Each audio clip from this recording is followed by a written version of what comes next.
तो प्रधान बनेगी, कोई को नहीं मालूम। ये तो लिखा है ना कि मैं प्रजापिता ब्रह्मा की तन में प्रवेश करता हूं, है कि अम्मा की तन में पहले प्रवेश करूंगा, है? अरे मैं तो निराकार हूं, मैं तो गर्भ में अम्मा के घर में आता हूं, आता ही नहीं हूं, तो किस में प्रवेश करूंगा? हाँ, परम ब्रह्मा में नहीं प्रवेश करूंगा, मैं परम इस मनुष्य सृष्टि का जो पार्टधारियों आत्माओं के बीच में, मनुष्यों में, मनुष्य आत्माओं में जो परमात्मा है, परम पार्टधारी हीरो आत्मा है, उस पुरुष तन में ही प्रवेश करूंगा ना। तो उसका नाम हुआ प्रजापिता ब्रह्मा। तो उसको क्या करना होता है प्रजापिता को? ब्राह्मण बच्चे कैसे पैदा होंगे? गर्भ से तो पैदा होते नहीं, वो तो मुखवंशावली है। तो प्रजापिता ब्रह्मा का काम है बच्चों को अडॉप्ट करना। अडॉप्ट करना माने अपने अंडर ही कंट्रोल लेना है या नहीं? नहीं, अरे समर्पण करना है या नहीं करना है? हाँ, तो वो प्रजापिता ब्रह्मा के सामने सारी मनुष्य सृष्टि की आत्माएं ब्राह्मण बनेंगी या नहीं बनेंगी? बनेंगी तो सबको मन बुद्धि से लेकर के कर्मेंद्रियों तक भी सरेंडर होना पड़े या नहीं होना पड़े? नहीं होना पड़े। हाँ, तो ब्राह्मण बच्चे चाहे ऊंची कुरी के हों चाहे नीची कुरी के हों, सबको सरेंडर तो प्रजापिता के सामने होना ही पड़ेगा। तो क्या बनकर के होना पड़ेगा? शूद्र, वैश्य है? नहीं। क्या बनकर के? क्षत्रिय? नहीं, ब्राह्मण बनकर के, ब्रह्मा की औलाद ही बनकर के रहना पड़े। अभी ब्राह्मण, वो भी तो ब्राह्मण है ना दुनिया में, नहीं? कहेंगे हम ब्रह्मा मुख वंशावली है। वंशावली माने कतार है ना, एक के पीछे एक, उसके पीछे अगली पीढ़ी, उसके पीछे अगली पीढ़ी। तो किसके वंश के हुए आखिरी? ब्रह्मा के वंश, यही कहेंगे सारी सृष्टि। हाँ। तो वो ब्राह्मण तो हैं, और ये भी ब्राह्मण है प्रैक्टिकल में। ब्रह्मा की औलाद है ना, ये प्रैक्टिकल में है ब्रह्मा, अभी है मौजूद कि नहीं? शिव बाप जिस ब्रह्मा नामधारियों में प्रवेश करते हैं, अव्वलंबर हो या पांचवें मुख का हो, पंचानन, तो प्रवेश करते हैं तो ब्रह्मा ही नाम देते हैं ना सभी का।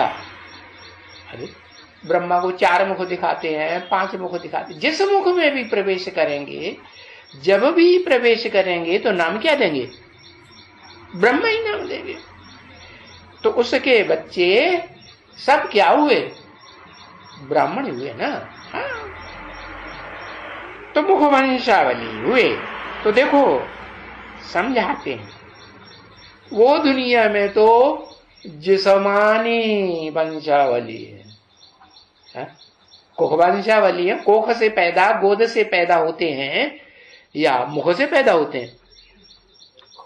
कोख से। और यहां तो भले गोद में लेता हो कोई ब्रह्मा, लेकिन उससे वो तो कुखवंशावली ही कहा जाएगा, या मुख का ज्ञान सुन करके निश्चय बुद्धि हुआ, क्या कहेंगे? हाँ, कुखवंशावली हुआ, गोद का नशा। हाँ ने ब्रह्मा बाबा की गोद ली है। अरे तो बोले ब्रह्मा बाबा की गोद ही ली है ना।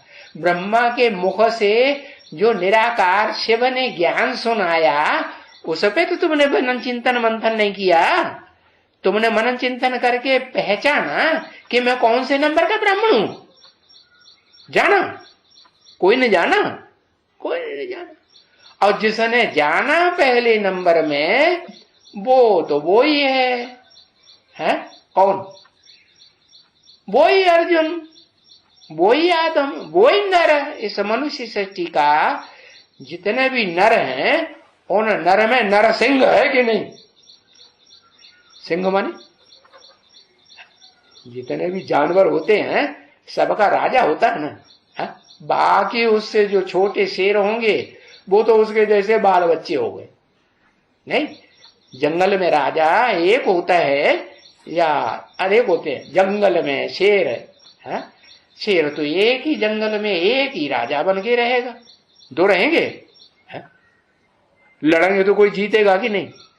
एक जीतेगा, वही राजा होगी। तो देखो, वो दुनिया में तो जिस्मानी ब्राह्मण होते हैं, और ऐसे दुनिया में है जो ब्रह्मा के द्वारा ब्राह्मण रचे जाते हैं, उसमें जो अव्वल नंबर ब्राह्मण है वो तो वही आत्मा हो सकती है जो सृष्टि के आदि काल में विश्वनाथ जगन्नाथ बनी थी। बाप ने आकर के राजयोग बल सिखा करके क्या बनाया था? विश्व का मालिक बनाया था, जगन्नाथ विश्वनाथ बनाया था। तो वो ही आत्मा 84 के चक्र में आते आते सृष्टि में नीचे गिरते गिरते सबसे जास्ती तमो प्रधान बन जाती है। हाँ, उसी में प्रवेश करता हूं ना, तो वो पुरुष तन होता है या स्त्री चोला होता है? हाँ, आदि में भी पुरुष तो अंत में भी। आदि सो अंत एक ही बात होती है कि नहीं, कि बदल जाती है? आदि में पुरुष है तो अंत में भी पुरुष, आदि में पिता तो अंत में भी पिता। तो उसके द्वारा फिर ये रूहानी बाप आकर के रूहानी यात्रा सिखाते हैं। क्या मन बुद्धि की यात्रा सिखाते हैं, या ये कहते हैं कि तुम हाथ पांव से चलो, ऐसे सिखाते हैं? नहीं, ऐसे तो नहीं सिखाते कि भक्ति मार्ग की तरह बायजोली खेलते हुए चलते चलो।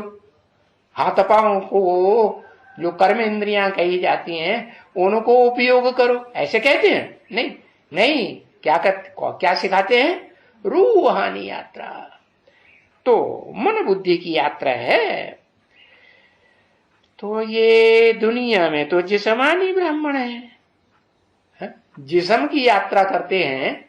चलो बायजोली भी लगाएंगे तो भी मंदिर में या तीर्थ यात्रा में बायजोली करते हुए तीर्थ यात्रा करते हैं, कोई करते हैं ना, तो वो तो जिस्मानी हुए, जिस्मानी यात्रा हुई। और तुम्हारी तो बुद्ध रूपी पांव और बुद्ध रूपी हाथ की यात्रा है। अरे हाथ को भी है बुद्धि कहा जा सकता है कि नहीं? हाथ से कोई चीज कैच की जाती है ना। हाँ, तो ऐसे बुद्धि से भी कोई बात कैच की जाती है, और पांव से चला जाता है, पांव से दौड़ा जाता है। तो बुद्ध रूपी पांव से भी रूह जो है वो चलना कर सकती है कि नहीं? है? भाई धीरे धीरे चलेगी।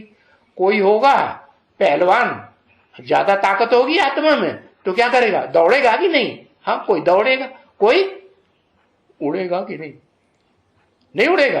हाँ, और ज्यादा ताकत होगी तो उड़ेगा, और भी ज्यादा ताकत बढ़ जाएगी, प्रैक्टिस की बढ़ेगी कि नहीं? प्रैक्टिस आत्मा को याद करेंगे, प्रैक्टिस करेंगे तो प्रैक्टिस बढ़ेगी, और बढ़ेगी तो फिर वो जो उड़ने से भी ऊंची स्टेज पता है,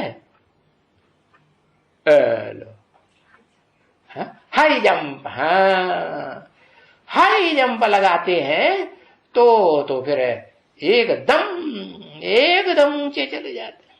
तो बताया वो हाई जंप की लिफ्ट बाप दे देते हैं। क्या जैसे लिफ्ट होती है ना, तो फट से ऊपर पहुंचाई देती है, तीसरी चौथी 100वीं मंजिल में पहुंचाएगी कि नहीं? हाँ, धट कैसे, और बटन दबाया और ये गई सर से। तो उसी तरह बाप जो है वो बच्चों को लिफ्ट देते हैं। कौन से बच्चों को? जो उड़ने की स्टेज पर पहुंच जाते हैं तो उनको हाई जंप लगाने की भी ताकत, हिम्मत है बच्चे, मदद है बाप।